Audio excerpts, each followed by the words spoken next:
Well, there's no problem. If you had a gun, shoot him in the head.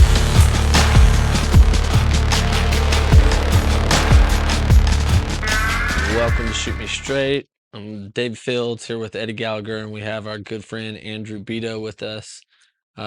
Just getting to know him. He's buddies with Eddie in the SEALs team, and awesome guy. Do you want to say anything else on him?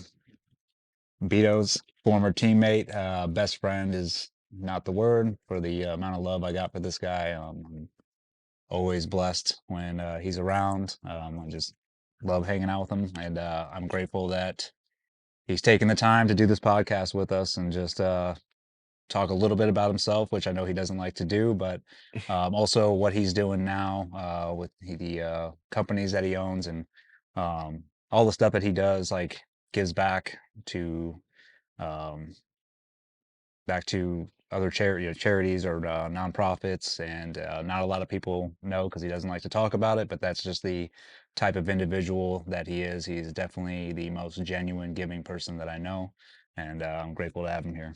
Good to be here, buddy. Always. Oh, It's Andrew Arrabito. Yep, I was gonna. But my nickname is Bito because so many people have really cool nicknames in the SEAL teams. But since my last name was Arrabito, all I got was Bito. You got cool names. You got like Big Head and Dirty and Squints and I believe the Angel of Death. The first nickname I heard was Dr. Bito. Arrabito. Yeah, Disciplinary Review Board. Yep. That's when I first met you, when you came into our platoon. I believe it was my second platoon at Team 1. Yeah, I and got you rolled for in. fighting, and then I kind of like, so I'm time out for a year, and then I took 2 weeks to go visit. Actually, I got in trouble fighting too much, came back, and I asked for a week of leave to go see my mom, and ended up getting another fight after I got sent back from Indonesia. And then after they hid me for a year, back to the team, and then I had went and checked in. During that time in between going to the team, I ended up getting in a fight with hitting somebody in Boise, Idaho, and ended up being a pilot and couldn't fly because I cracked his face. And then kind of hard to fly with crack. place wrong time for him. So the solution for that was to You're going to Afghanistan. put Bito in probably The best platoon. the best troop, Yeah, the best troop. with a bunch of guys who were pretty much Like just like him. And the fighting continued, but now you had a bunch of dudes with you. Yeah. And Afghanistan was the right group of people to go to Afghanistan, that's for sure. Yeah. Oh yeah. So were you always pretty much a wild man from like early on childhood? I'm a wild man. I mean, I grew up in Northern California, up in Napa Valley, a little town called Angwin, a real outdoors family.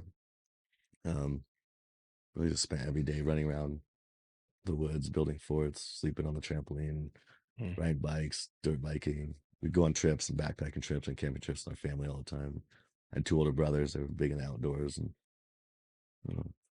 maybe feral is a better word. Feral is a good word.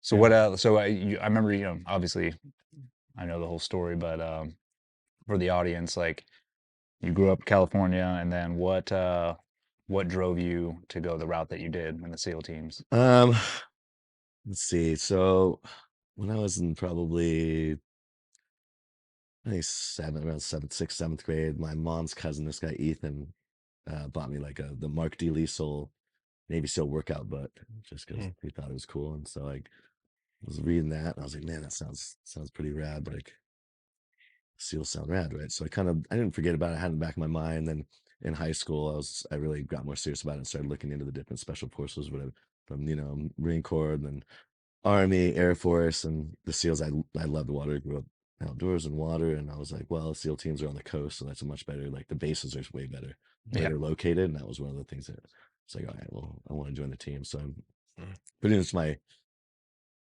junior year. I went to a few high schools, got kicked out. My freshman year, different high school, sophomore year, got kicked out. Christian boarding academies, and it was just a little too strict. Couldn't hold you. Can't sneak out. Can't have girlfriends and sneak out at night. You're not supposed to have BB gun wars. Who would have known?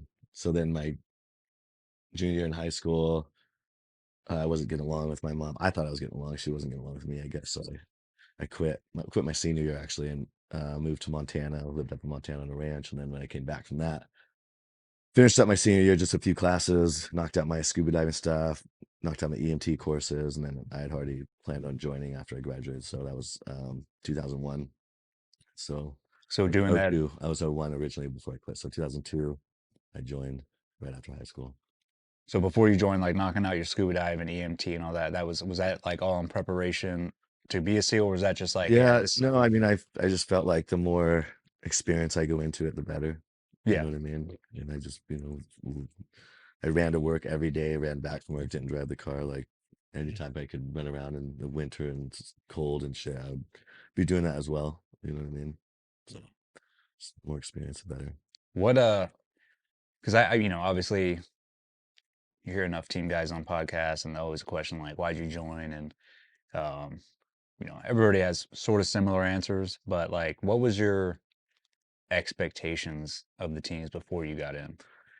I mean, in my mind, I put them so fucking elite and so high. I was like, I'm gonna be the weakest link. Like, I'm gonna have to put on. I'm a small dude. I was like, 155 pounds when I joined, and I was like, man, this is gonna be so tough. Like, I'm gonna be surrounded by these fucking just studs. You know what I mean? And went to AO school in Florida. I think that was 2 months long, and then from there, flew out and checked into buds, and started getting to know the guys, and kind of realized like there's absolute turds, that are going to buds, and that's obviously why there's a big rate of people that get hurt or quit. And then you start meeting the right guys with the right mentality, and you can tell a lot of out the gate, like good dudes and guys Yeah. who are on the fence and guys who are like, that dude's going away, and then there's a few guys that really surprise you. But How can you tell between like the two?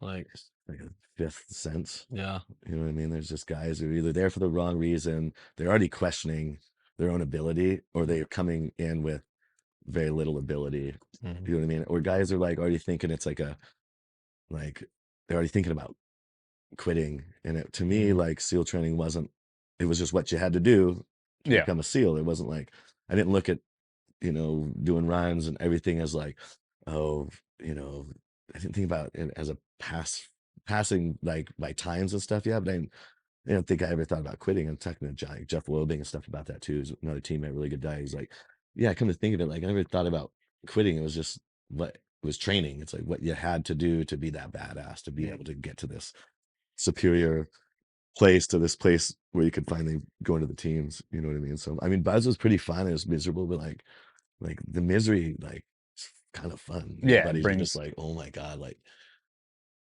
And what more can you do to me? Like, I'm not gonna quit. It's funny. Yeah, I think it's the best time you never want to have again. Yeah. That's the best way I've heard it described. Yeah, the swims were like, I think my most miserable. Like I always passed every swim fine. I swam good, but like it was just the most miserable. Those duck feet, your feet are just hurting the whole time. Swims are miserable. And then you checked into team 5, right? Yeah, I checked in team 5, hopped in a platoon. That platoon got disbanded. It was a very rowdy, very rowdy platoon. Got disbanded. Ended up, our platoon ended up deploying with Team 7, 2005 to Iraq. Pretty good deployment. Came back from that, did like a year turnaround, Southeast Asia, Philippines, Indonesia, all over there. And then came back from that. Then went and checked into Team 1. Came over to that troop.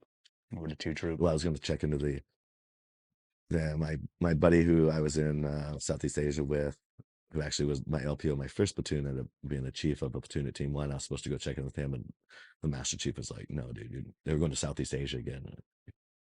Yeah. Usually you save like $24,000 coming back from Southeast Asia, but I came back owing like $1,400. I was like, I can't go back there. I'm going to meet my kids. So checked into Team 1, went over to the platoon, checked in with Dan, and like what a really solid group of frogmen, like through and through. Yeah. Obviously we had some weirdos and some weak people, but I'd say the core group so were good. solid. A lot of second platooners that have come back from combat deployments. You had some of the guys coming back from third platoon augmenting Team 6 guys, and just a lot of good experience and a lot of just hard charging guys, which is what you need over there. Augmenting Team 6, meaning like trying Like to if you're- get into Deb group. No, so they'll go on deployment, and there's guys that are able to from a West Coast or East Coast team, go and hop in with them on deployment, Yeah. support there. That was a big thing back then. I think they stopped doing it around 2012 is when Yeah, they're like, hey, no more it's a augmentees. bummer. Yeah, but Such good experience for good dudes, and generally the only guys allowed to go do that would be guys like the commander's like, yeah, he's solid. You know, there's a lot of word passed on what guys are just better dudes that can go and augment who aren't going to be a debt to. yeah, and usually you had to have a specific qualification that group would need, Sniper like or medic, sniper, or JTAC JTAC, yeah. was a huge one. Yeah. So yeah, we did that platoon, went to Afghanistan, which was probably one of the better deployments So fun. I've had, and Yeah. it was just a blast. And then after that, you went to trade it. Trade at ran more ops. So the VBSS, oil platform takeovers, OTB. What's the other one? It's for combat diver. But I really like the oil platform stuff. I like rock climb growing up, so I started lead climbing school, and like I had a bunch of guys under me, so they'd run the different parts of training, and I really specifically did like the oil platform stuff. Yeah. That's fun. Yeah, you were like a little climber. I remember during our time together at 2 Troop. Yeah. You're always volunteering to climb up in the windows and everything. Yeah. Yeah. And then from there, your career got cut short. Yeah, I mean, I smashed my hand, broke all my fingers, like maybe 9 months before my What was the story? I was running. I had all the guys getting them trained up, just doing VBSS. So we went out there. We had 2 like groups of 6, fast stroke on the boat, did our mock takeover.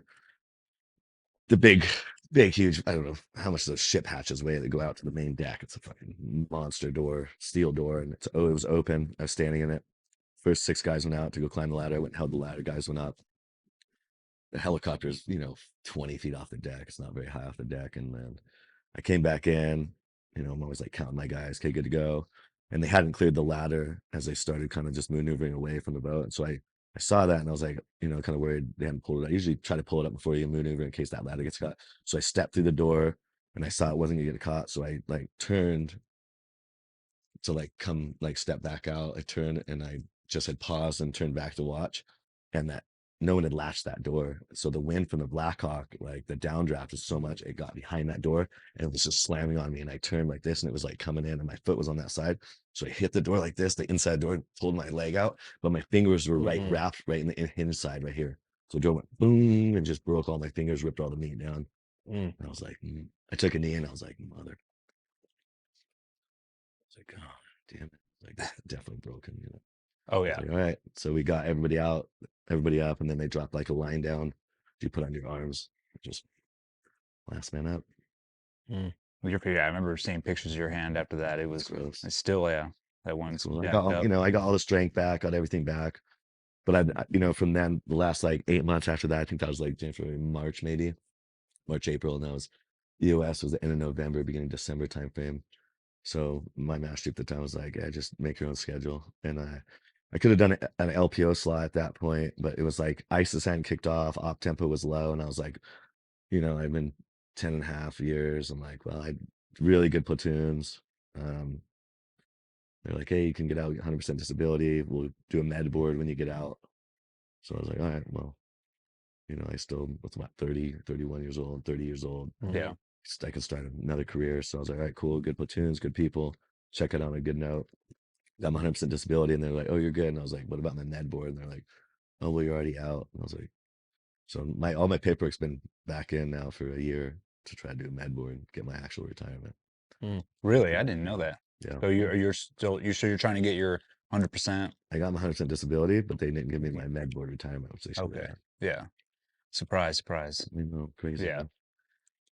So after you got out, you had I remember you got into brewery distillery with some a team guy and another person, and they ended up being just not very good business. Didn't work out. Very dishonest. And I was also working up in LA. I did like the first Transformers, just voiceover stuff. Got to know Michael Bay, and so I was kind of back and forth from there. And I was putting all my money into the business and not not getting paid out yet. And luckily, I'm not married. I have kids. I was living off my $200 a month, and then working up in LA. So that was doing that. That went sideways. Learned a lot of trust, not trusting crappy people or doing the right Yeah. thing, only getting in business with, friends who are honest. Yeah. Um, and I was like That hungover in the bathtub one day, and I was like, man, I made knives with my older brothers when I was a kid, just with like those old benchtop, stone grinders, like little knives and cool shit like that. We used to do, snare animals and wilderness survival stuff. So I was like, man, just be fun, like get back. I can make some knives for my steel buddies, make some knives for some friends. So I just got a grinder, started studying up on, steel and different new grinders and everything like that, and just really started out simple with a simple design and worked on 50 of them. And as I'm working on, my buddies were like, hey, I want one. Cool. Write their name down, and so were you even trying to start a business at that point too? no, it You was were just really more doing for fun, yeah. the possibility was obviously there to be able Oh, to grow into a business. But I mean, that point I was just learning. yeah. I've always been an end user, whether outdoorsman, then the SEAL teams, like how thick a knife needs to be and studying up what steel is going to be better for what. And obviously the design of the knife that's meant for a certain capability, whether it's puncturing through clothing, cutting a fucking tomato, like it just I knew all these things prior to. So being an end user coming back and starting to make knives from the beginning, that's been the biggest asset, Yeah. I have.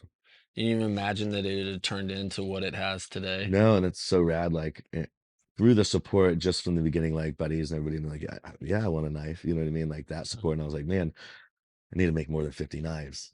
Yeah. So I started another design. I hired my roommate, hired my other buddy, built a little shop in my backyard, and I had that for like 7 or 8 months. And the neighbors complained that it was like too.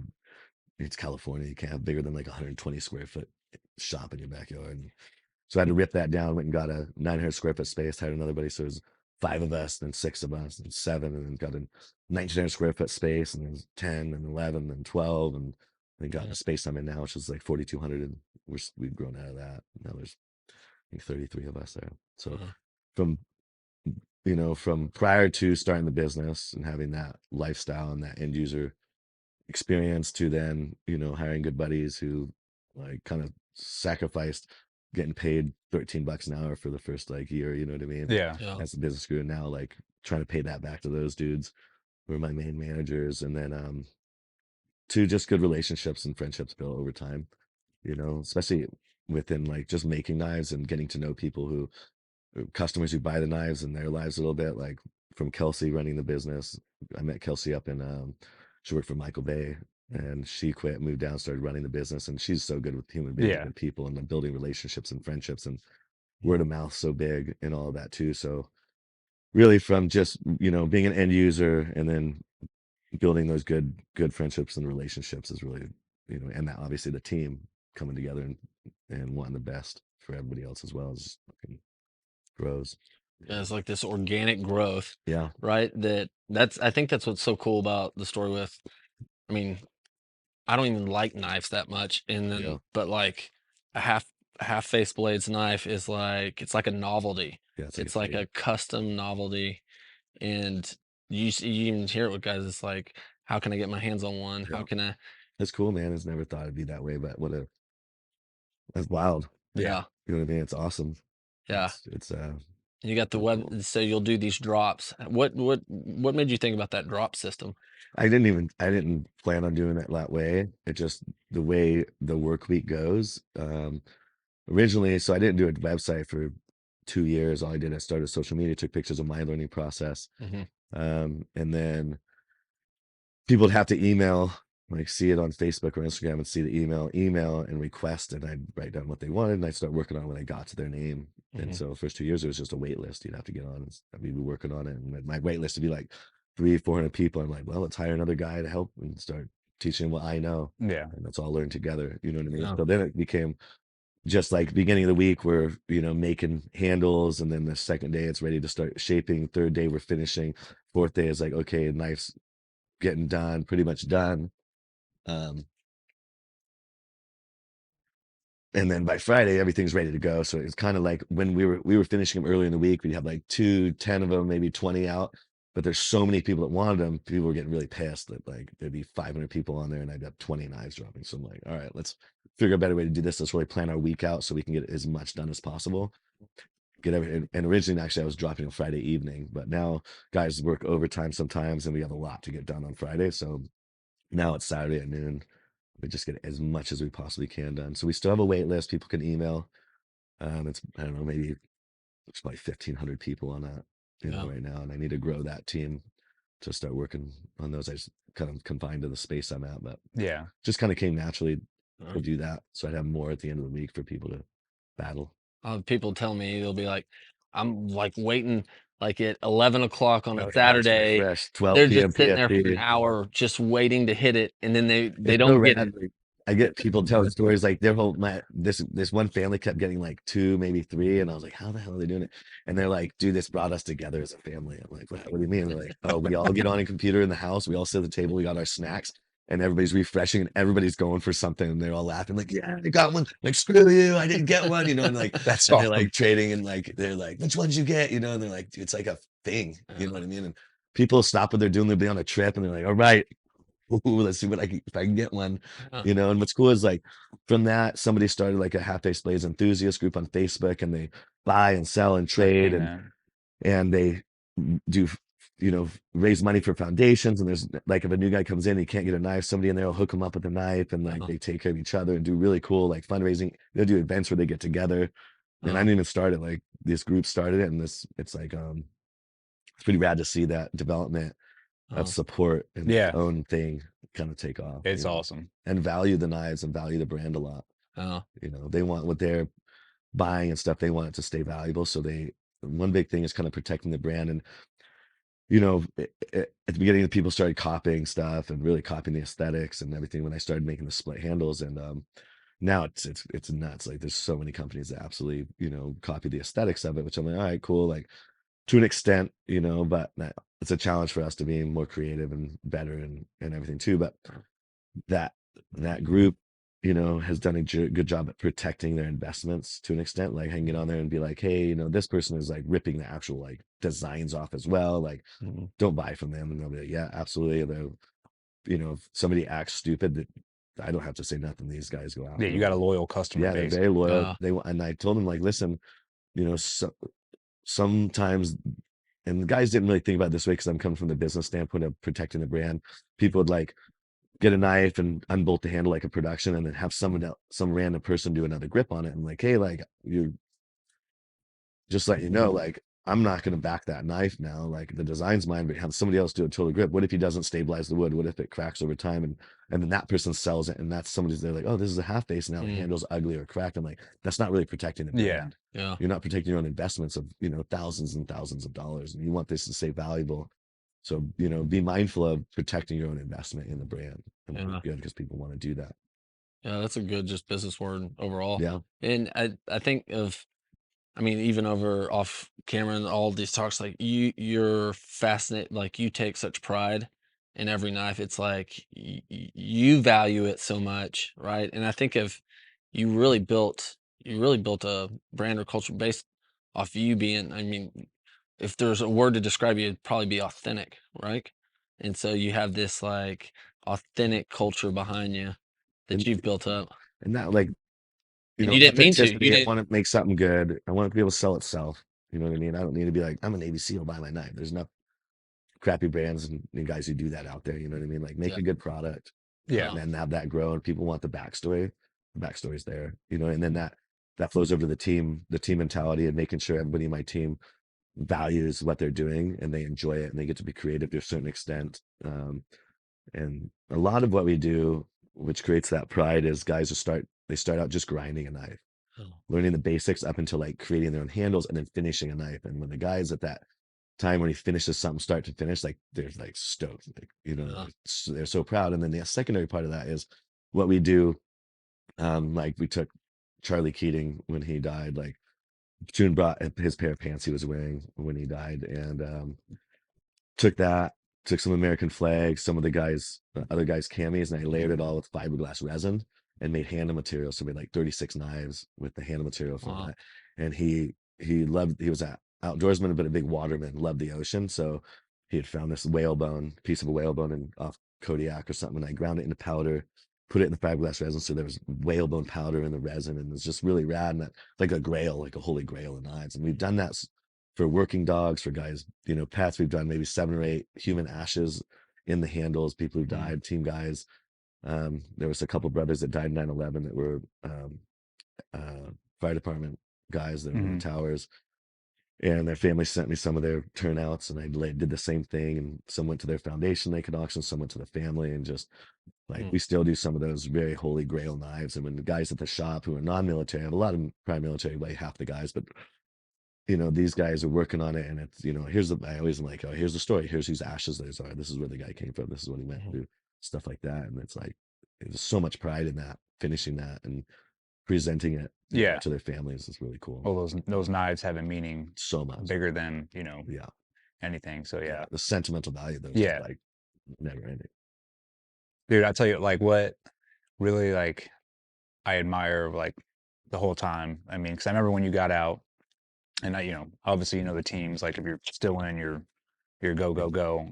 But we I keep in touch, and then once you started, I remember you doing the brewery and distillery, and then that sort of fell through. And then when you started doing the knives, um, I was like amazed at how business savvy you are. I Like had to learn that, that's what I was going to ask. Like, is that something that you already had, or is that just a learning process as you started doing it? I mean, it's a learning process. The more intimidating side of like business starting out now, I'm not intimidated by it at all. Like, is like the legality side of it. Like, oh, like how do you set up an S corp? What's the difference? S corp, LLC, like, but knowing something like being the end user, I knew what would work, right? And then with the background I had, people like, okay, I'm gonna trust this, right? And I live that. I go hunt all the time. I cook a lot. I have good buddies that are chefs. My knives are in real high end like restaurants, and chefs use them. That in of itself, sells the knife. And if you make a product that you don't know that who it sells to, and you don't know your customer base and stuff, I think that's even harder, right? Yeah. So business side of it wise, I mean, it wasn't super hard. Because I'm an outdoorsman. I live that kind of lifestyle. So creating something that's very usable for that market and that group of people that I kind of know and I kind of live, that was, that wasn't too hard. And it hasn't been like, the toughest, I guess the toughest parts of it. I mean, I'm doing what I like though, Yeah. and then I have such an amazing team, and we're good at what we do. So I wouldn't say it's tough. I feel responsible. The more people I have, like making sure they're good to go and they're getting paid enough and they're right. And being in California kind of sucks because I think all my guys deserve to get paid more. We pay half of everyone's healthcare. We do stuff together all the time as a group. We go hiking on the weekends. We rent the movie theater out. Everybody goes, like, do cool stuff. But You form, I yeah, you don't know, got man. It's business side of it. I don't know. You just learn it. Some people learn faster than others. I'm not one of those. I'm getting there. I use you as an example most of the time. Well, I don't got to sell myself, which is good. Like, my social media following is the cool trips I go on, and me and my friends doing Yeah, fun stuff and skinning animals and doing, it's more being like me authentic. getting on there and telling people about business. I get business questions all the time, and I'm like, this is what worked for me, but like, I'm not going to tell you how to grow your business. Like, it's product based, you know. Yeah, I mean, you did it the best way. I mean, in my thoughts on it, like you are the customer in a sense. Like, Yeah. yeah, you know them because you are them, and it grew organically. You didn't try to come in and go, hey, I got a business plan. Here's how I'm gonna be, make this $1 million business. I'm gonna generate this story. I'm gonna be like, hey, look at me. Which is not bad to do. I mean, to be honest, like if you come out the gate with, 500 grand or investment, you want to come out the gate with a good business plan, and like 1 year, 2 year, year down the line, how much am I going to need for the first 2 years till it takes off? What is my market? Who are my competitors? You want to study, mm, like I said, who you're going to sell to, who your competitors are, and how can you be better, right? That's you should do that, right? Come out the gate with a business plan and the money to back it, and advertising, and how you're going to do that, whether it's social media and or advertising companies. Um, I created the product first, you know what I mean? Because I enjoyed it, and I also didn't have the pressure of having a wife and kids, that they also need that security. So I could live off of, as I grew a business, I could live off my, $3,200 a month yeah, and go, and I could still have time you go take off and work on some movies here and there and earn a little bit of extra bucks. You know what I mean? So not having that pressure was like also really big because I probably would have tried to pick up some contracting jobs here and there. And I know guys get stuck doing that because it's great money and they Yeah, start the living grind. in those means and then they get stuck doing it. But, Mhm. that was a blessing in disguise too, that I didn't have a family and I could live off of top ramen. And I probably started half base with $4,000. Yeah, You know what I mean? Dude, that's insane. Yeah. it's awesome. The only thing we owe, we bought machines that I pay monthly on, and that's it. Never bought investment. You know, if we were out of California, like one of those things we are talking about is taking care of your guys, right? Building that good team, making sure everybody meshes real well. They love what they do, is like taking care of them good. So we have very little turnover, which is ideal because it takes like some time to teach a guy from start to where you trust them to like do their job well and they're not screwing up. If someone screws up at the end of a knife, it really sucks because you have all that time. I mean, a piece of koa wood that's this big is $60 for just a piece of wood, starting out the gate, right? So it's like grinding all the handle off and it's not done right. So, attention to detail, hard work is huge.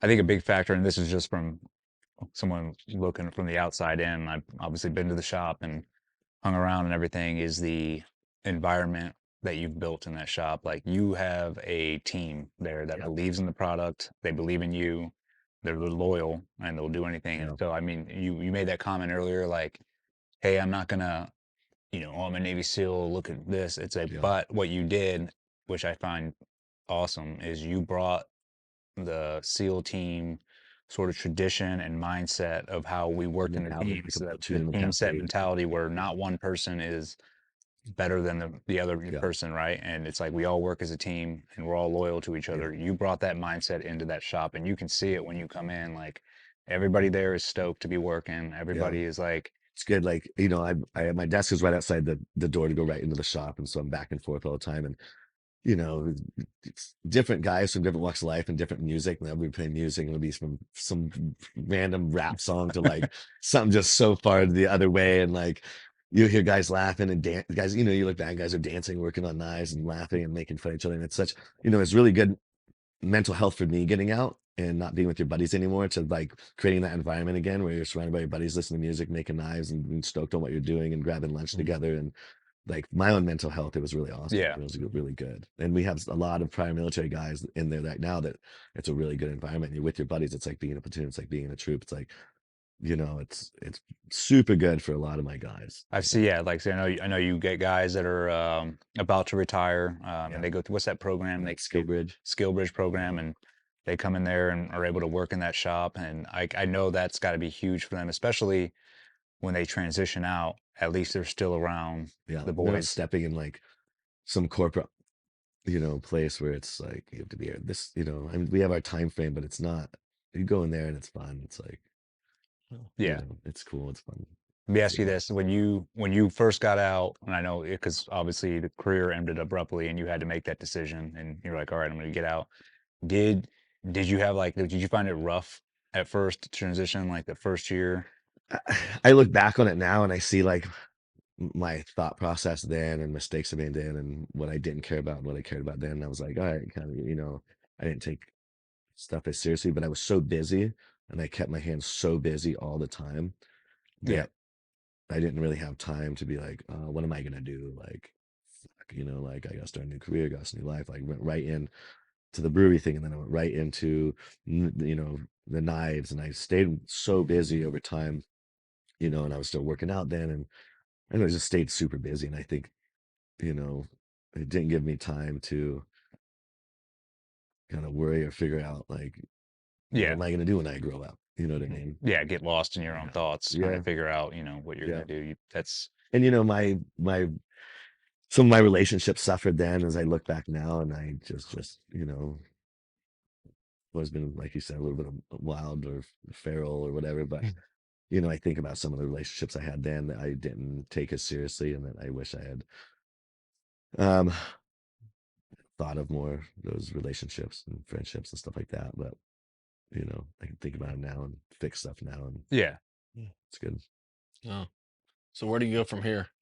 Well, like, so you had obviously Half Face, and then why I said like you're probably one of the most business savvy dudes I know, which was surprised me because when we're in the teams, that's like the last thing we're thinking about, right? And then I'm like watching you from when I was still in, grow this Half Face Blades business, and then from there you started other things like you got We Kill Bad Dudes, then you got the War Paw Wine. Which I always want to do. I did the brewery distillery. I grew up in Napa Valley's wine country, so I always wanted, I like wine a bit, and I have good friends up there in the valley in the wine industry, and I was like, that'd be rad to have my own label. So going back up there, and I always I have like a little folder of just business ideals I put in there, and then if I think one is better, then I start getting information, just putting it in the folder until I develop it a little bit. And I wanted to for a while, and I thought about it, and I ran into this guy. Was a few classes behind me in high school, and he was in the army. He was an army officer for a while, GW, and he has a wine label out there, and he's a winemaker for his wine, and he's a winemaker. He works at a winery where he makes his wine at the winery and theirs. And I was like, it kind of just happened. I was like, damn, I want to do this wine label. And sat down with him, like, let's talk, like, how do I go about it? What do I need to do? And he's like, this is how you do it. And so he's my winemaker up there, and he's just awesome. His wine is really incredible. So it kind of just fell into place, and that's something I'd already want to do. So I was like, all right, if that opportunity exists, like, people should take those opportunities if they want to, really should. You know what I mean? So, and that's small and that's growing, and I don't have a lot of time. The nice thing about Half Face is we make new stuff all the time. So being able to put stuff out like that all the time, it's new, it's interesting. That's good. But having the same two products, that's another thing when it comes to the business thing. If you have 4 products and then they don't change, it's not as interesting. You know what I mean? So that's another thing to think about, where your business may grow that much slower. You can be really creative, but if you only have 4 or 5 products, like I said, it's a kind of a hard thing. So being creative with that is ideal. The wine thing will grow. I have some really good. The Pinot Noir will drop in the fall. It's bottled as of a couple weeks ago. The cab is going to be like the flagship Napa Valley single designate vineyard cab, and I've been doing that last 2 years, so it'll be 3 more years till I can release that. 'Cause it takes about 5 years, but I'll be doing that every year. So the investment side of it is, I have some wine that's the Pinot, takes about a year and a half, where the Chenin Blanc is like, when it's bottled, it's ready. So like a little less than a year, maybe a year. So I get it up on the market, or to sell the market, start getting a little bit of return on that investment. But the big investment is comes down the line. And so you'd be in a little bit of investment debt for a while, but You got to take risks. Yeah. What I'll do is, I need to find somebody who can open accounts and do some advertising for me. And kind of advertising, I'm working with somebody right now to help me with the War Paw, with Canoe Club. My buddy started, and me, it's an ammo company out of Las Vegas, which is good. And just ammo fluctuates, but it's good. And because my buddies are like, wow, Half Faces does so well in marketing and Instagram, you can do that too for ours. And I'm like, it's really easy with Half Face, so there's just suffering a little bit. And I don't want to sit on social media for 3 hours a day. So I'm just not reviewing. I'm just been talking to a couple people recently about helping me out with the social media on those sides of those other businesses. Nice. It's good. Yeah. And then you have, which we had this morning, everybody tries the hot sauce. Yeah. The collaboration, that guy's awesome. Nico, he's out of Brooklyn. I think his wife grew up in San Diego, so they got out there. And he originally hit me up just to make a knife that, matched the label that he was going to give away and kind of grow the brand. Got to talking to him, really awesome entrepreneur guy. Senior Lechuga hot sauce is the hot sauce, and, really good hot sauce. And I was like, man, like, I really like to collab. I love to cook all the time, and I made my own hot sauce. Like, it makes really good hot sauce. And I was like, let's do a collaboration. I want to do like the only all natural, truffle hot sauce on the market. So I was like, spare no expense. Let's use the best stuff. Let's see what we can make it for. Which it shows. The fifth, round of us back and forth figuring it out. It was like, that's the one. So started, just putting it on the website, and it's like, I mean, it's the best hot sauce I've ever had. Oh, it's unbelievable. And Joe Rogan gets knives and stuff too, and I think I sent him a bottle, and he was like, this is the best hot sauce I've ever had in my life. So over time, talking with Joe, and Nico was like, hey, see if Joe wants to do. Joe loves to cook as well, big outdoorsman, and he's been such a big influence in the hunting community, and influence everywhere. You know what I mean? So it's like, yeah, let's do it. Ain't rogie. Yeah. So then more recently, co-branded my hot sauce, and he has 2 others that are his in a 3-pack, which is really cool. Yeah. It's good. Oh, I was stoked when that came out. Yeah, Just like happy, beyond happy for you, man. Yeah, Like that's it was cool. like that is yeah. so badass. Never thought, like, Yeah. and it does good. I mean, it's like, and that goes straight to half base. I could have done it personally, but I was like, this, it's all we're a team. We're all together. Like, let's grow together. Yeah. Sometimes people like get this opportunity where they push it really hard, and it's just them. They can get, make a lot of money quickly, and then I don't know where the longevity in that is. Like, I'd rather I'd rather grow brands and make good money slowly but surely with my buddies, and they're making money too in their career development any day over the week than just myself, running off alone making money. That sucks. Yeah. I think we've had other guys on the podcast that were super successful and whatever they did, and that's the same. It's funny, the same piece of advice every time that they give. They're like, if you're going to be successful and be happy, don't do it for yourself. Yeah. Don't sit there and try and make a bunch of money for yourself. It's all about taking care of others. Always do better too. Like in the long run, longevity. Like I want the brand to be around for my kids. It'd be really great. Look at how long Buck Knives has been around. You know what I mean? So to be able to create something with longevity that people can, they have a good tool in their kids, or they working for the brand and they're married, and that's putting food on their kids' table and they're happy. And, it's not like a come in, flip burgers, leave a year later. I want to invest in my guys and their lives and their careers and their families as well, which gives us such a big team and a big outreach and a big community to reach more people and give back more, right? Yeah. Yeah. Did you say that's really more the purpose, Yeah. like behind all that? Yeah, absolutely. Oh, that is for sure. It shows, No. So, dude, it's to me, like, from knowing you when we were in the teams and then to now, seeing you now and just how, I mean, successful Half Ace is, and just, but hot sauce, all this, everything you're doing, to me, as I watch it, I'm like, dude, it's super successful, and because it's authentic and it's you. And I think this, I think about this as well with other guys that we're in, especially dudes that you talked about earlier. Like, there's guys in the teams that whatever, they're there, and then there's dudes that are, I call them true believers. Yeah. They're there. The frogmen. Yeah. So I always think, like, there's Navy SEALs and there's frogmen. There's guys who join for the right reasons. Yeah. You know what I mean? And they're always going to be that certain mentality that never thought about themselves. They thought about their buddies. That's why they went to war well. That's why they liked to go to war. That's why they were good in battle. That's why they were good operators, because they weren't thinking, oh, I might get shot. And what I mean? It's like, I'm going to kill more bad dudes than my friends. Yeah. I'm going to get them first. And Or if someone does get shot, Yeah. it's going to be me and not one of my buddies. You're putting Like, yourself that's in harm's way and risk over Yeah. your friends. Did your, like, so, because I remember how we, we're still the same way, but there was definitely a mentality back then. Like, all we wanted was, like, just keep sending me to combat, right? And has your perspective from then to now changed at all? Like, on perspective on life, on, just the meaning of, like, the meaning of life, I guess, and why you're here.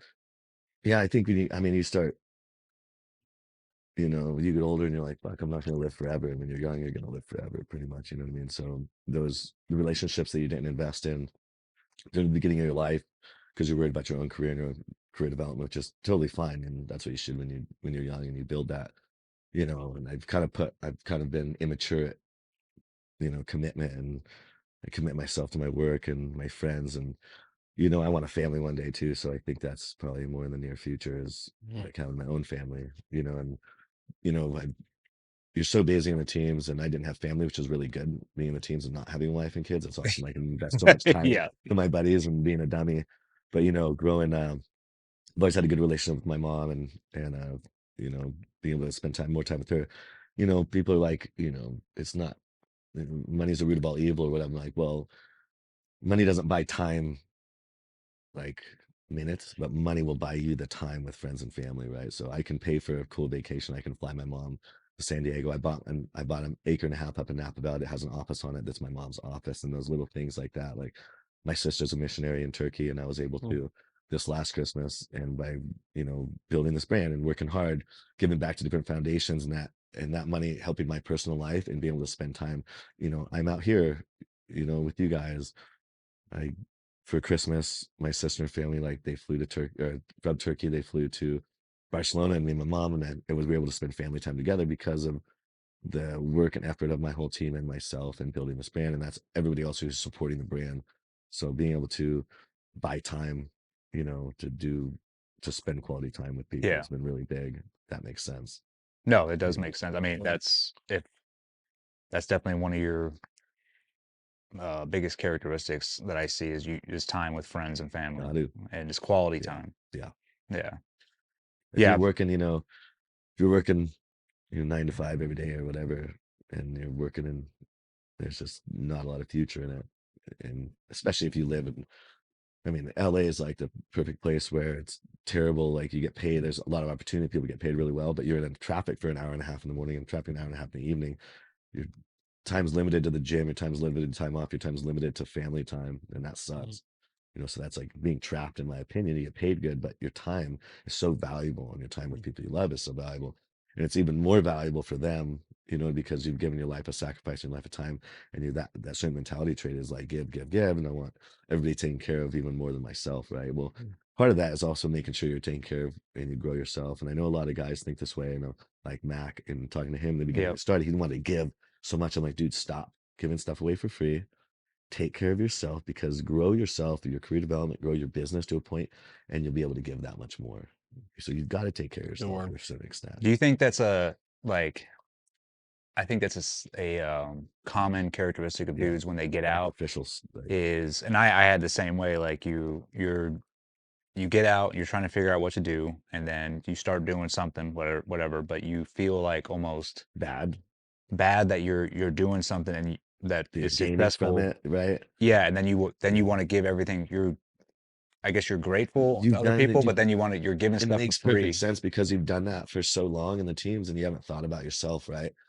Which also, long run, like people get depressed and stuff like that, and they don't think they're worthy, or trying to, not that they're not worthy of love from their buddies, but they've always been trying to give that love back so much that I think over time, you do that long enough, like that isn't good over time, Yeah. because you have a hard time feeling that you're really important, right?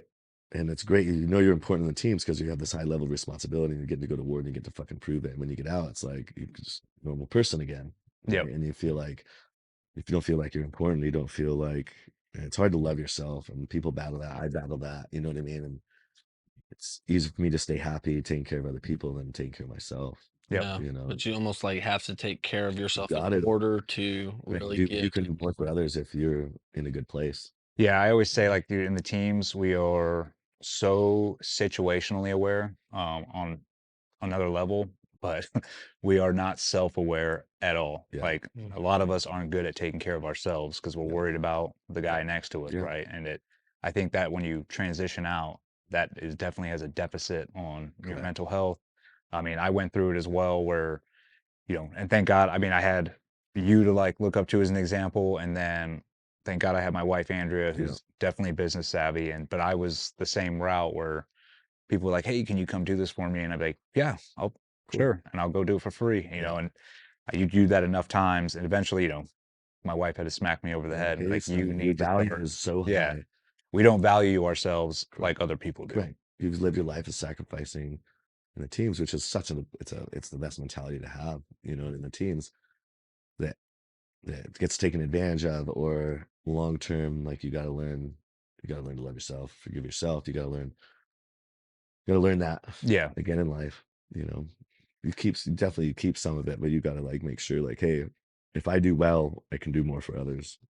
Yeah, and I also think there's a mentality that is, oh, what I did in the teams or just in the military in general. It doesn't matter if you're in a combat arms position, like, oh, what I did is not transferable to the outside, and I have to start all over, which I don't think is completely true. I'm like, you do have, I mean, I think coming out of any military unit, especially in the special operations community, you have so many traits and characteristics that the civilian side needs and wants. And it's just, you have to figure out how you're going to apply those characteristics and traits to those people. I think that's the big applies in, that, like you're saying too, it applies in business too, right? So like you have so much structure in the military, you get out and you're like, I have to make my own structure, right? I have to make my own schedule. I have to make sure I'm doing these things right. And when you're first in the military, there's so much structure. It's a kind of a shock, and then you start figuring out, okay, I make my own structure. It's still structured. You know, in 1 year you can be here, you can be this rank, and you can get this LPO slot, and you get this chief slot, and it's like boom, boom, boom. When you're out, you're like, Yeah. shit, I got to build my own There's no structure. career progression or No. like sort of. You're the only one who's going to build your own career development. You're Yep. the one who's going to say, I'm going to be here. I want to be in this spot in a year. I want to be in this spot in 2 years, and then go for it. You know, no one's forcing you to do it. So where do you see? Do you have like a 2-year plan or a 5-year plan? Like, do you have right now? I mean, you know, it's more of I'm going to keep developing these businesses and trying to bring people on that. I may change some of the stuff as I see more longevity in certain things. I want to grow the business where I have a bigger team and I'm putting more food on the table and I've got awesome people, and I'd like to move the business as well, for the purpose of being able to pay the guys more. And then, you know, as awesome as California is as a state with mountains and oceans and stuff, it's just the politics is bad. Yeah. Obviously taxes are just horrendous, and it takes so much out of your bank account as a worker and a business owner that it's like it's not worth to be there. It's not worth the squeeze anymore. So, you know, with this recession, you know, everyone's going to feel it. We'll kind of hunker down and just crush it this year into next year and see where that leads. You know, Yeah. try developing, growing the other businesses. And But I That's also gonna- think like that's another thing that is super impressive. Is because I know I've had multiple people ask me like, well, why doesn't he just move his business, you know, to a state where he'll be able to flourish more? And, you know, I remember when you came down to visit us in Florida, we're like, dude, this is the was looking. spot. But what I admire the most is like you're like, no, dude, like my homies are there and I'm not leaving them. Yeah. And that is like a testament to who you are. And Which means we got to work harder too, and make Yeah. sure we're solid and build those relationships. And like I said, ideally we'll move, but I'm not going to pull a rug out from under guys that I've invested in them and they've invested their time into the business to develop and grow the business. And I want them to have that return in their investment in the business as well. So it's not okay if I do that. You know, like Yeah. you said, you're a fucking team. So sometimes you take that sacrifice. that's what a good leader does. You know? Yeah. Dude, I'll tell you what, like you just and as outsider, also like the value from a civilian, like you guys are highly valued, right? Like and looked at with like, well, I can't speak for every civilian, but like should be highly valued. And it's like you guys represent a lot of times for just normal someone that's never even been in the military or someone just going through life. It's like, oh, they were the like a Navy SEAL, like they went on that venture, like it's almost like a test for manhood type deal. It's like, man, and got out and got to do those cool ass stuff, you know. And so Here, Yep.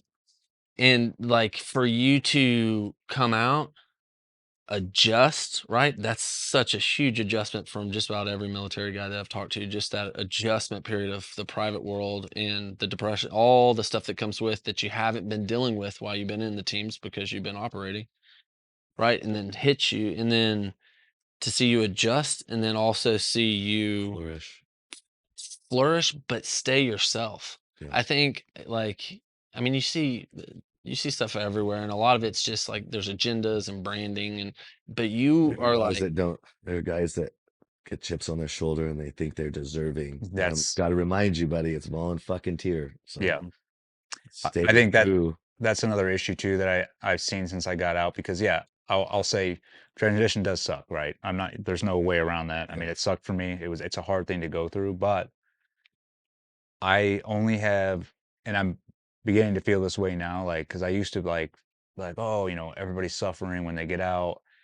My empathy only goes so far now, to where I'm like, I will have empathy for you within the first year and a half. Because if you were in the teams and you went through that shit, then you can pull there's help there. You can stop feeling sorry for yourself. Yep. And there's so much opportunity. There's more opportunity than in the outside world to grow and career development than in the military. You can gain rank, you can be in charge of more guys. Then you're 20 years, get out, whatever, 20 something years. But the opportunity is so much in the outside world.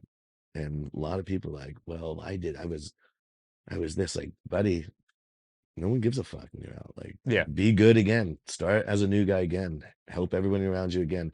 Like the movie stuff, like you go in there with a chip on your shoulder and like, I'm this, and you're acting like you're some kind of, like you're an extra in a movie in the background and you act like you're an actor. Like, get the fuck out of here. Like, be help. When someone's carrying something, help them. And like, be humble, work hard. That's Boom. it. Yeah. Like, shut the fuck up and work hard. And then they're going to be like, oh, that dude's a SEAL. They automatically want to be like, wow, he must be good at work. He must be awesome. But if you act like a douchebag, you're not representing your buddies. You're not representing the team. So if you work hard and you shut the fuck up and you do well, you're representing what you did. Yeah. People are like, that's fucking awesome. And that's also comes, if you're that acting could be like great. a, teams must be awesome. All team guys must be awesome because that person's awesome. yeah. Which some guys are like, Well, if you're acting like a sad sack as well, like, Yeah. which is, I think is also, poor me. yeah, like it's pretty common. I Me see too. in guys like, well, you don't know what I've been through and blah, blah, blah. And it's like, dude, you're nothing special, man. Like so many Guys have other been through people have been worse. through the same thing and they're being successful. And guess what? They had to go through the same adversity you're going through right now, but they pushed through it. I'm Yeah. like, and you can too. I'm like, and that I think I get Move on. frustrated when I see dudes in that position and they're not growing out of it. Yeah. To me, I'm like, dude, if your car breaks down on the side of the road, are you just going to sit in it and not do anything and be like, oh, well, my car's broke? Or are you going to get out and fix that fucking thing and keep going?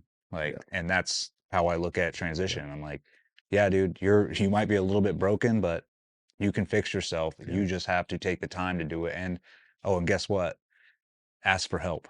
Yeah. Like to me, I know when we were in the teams, asking for help was sort of looked down, like especially when it came to like, mental or Yeah. health, it was sort of looked down upon. Like, bro, you better fucking pull yourself together and do your, suck it up, which is fine in that community. But then to me now, I'm like, dude, the strongest thing you can do when you get out is ask for help. Yeah. Like, Surround yourself by yeah. like-minded people, people who push you, people that you can, like, if you help them, they're helping you. So you're growing together. Yeah, you have that reciprocity. And it is fucking cool to see so many guys being successful and pushing through. And I keep thinking like Mac, he was in such a bad place, and talking to him and like being like, hey, how can I help you? And then, I got a sewing machine, like a badass sewing machine for him. And he's like, hey, he hit me up the other day. He's like, man, I want to pay you back for that. And I was like, no way, get the fuck, like, I'm stoked that you're doing good. Yeah. Like, you're not paying me back, like, I don't even I get mad when he gives belts away for free. I'm like, dude, come on, man. And he's like, no, dude, like, he said, such an appreciative good dude. Oh, he's such a And I'm good like, guy. dude, just keep crushing it. I was like, if you save the money to buy, to pay me back, buy another machine. Yeah. You know what I mean? Like, don't do Make that. it Like, grow. I love to see success. That makes me so stoked that I was a part of that success and that drive. And like, you're the one who did it. I just had the means to be able to be like, here's $4,000. Let's buy a new machine. Let's see you take that and use that, benefit your life, benefit other people's lives, and just start growing and doing good. Yeah. So we're talking about Mac, the owner of Mac Belts. Yeah. He's another team guy. He, and if you haven't, for the people listening, go ahead and look him up. He's on Instagram. He, I think, did one platoon, got seriously injured on his deployment, had TBI really bad and had to get out. And I remember seeing him for the first time because I've actually still never met him face to face. Yeah, I don't think I have either. But I remember seeing him on Instagram for the first time, putting out one of his videos, and So funny. he's puts himself out there in such a way that's like, it's admirable. You're like, dude, he's Like, funny, goofy dude. genuine. Just you could tell, you can feel the genuine, Yeah. I don't even know the word, genuineness that comes out of it. So yeah, I mean, I know that it's funny because I didn't even know that you sent him that machine, right? And I actually reached out to him, was like, dude, I'll start helping you promote your stuff. And I mean, the guy is a phenomenal. He's nothing but grateful, but he's just a phenomenal human being. So definitely you can check tell him people out. are genuine. Like, you want to help people, they're genuine. Whether if someone's down in the dumps and they're struggling, but they're genuine about it and they genuinely want help and they're like trying to figure out a way to help themselves, like those people are open to help. You know what I mean? And that's so great to see people get out of that funk and get out of that. And if you can be a part of that, and we've all needed those times. And luckily, I've had those times where I had people in my life that pushed me. Like, if you get the opportunity to do that and help somebody out, like, and then they flourish, it's so cool. Be part of their journey. Yeah. That's awesome.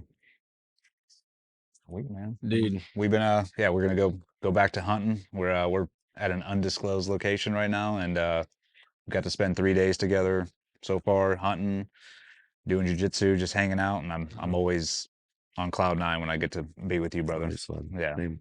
Oh, thank you so much, man. Absolutely, brother. Always. Where can people check you out at? Yeah. Well, Half Face Blades, of course. The wine is War Paw Wine, so I think it's warpaw.com. War Paw Wines. KBD is wekbd.com, which we're working on doing some cool stuff with that this year. Doing a little change, and then canoeclubusa.com is the ammo company. So if you're in non-communist states, we're able to ship to your door. Heck yeah. Awesome. You know, Awesome, brother. yeah. Yeah. Love thank you, so man. much, man. Right.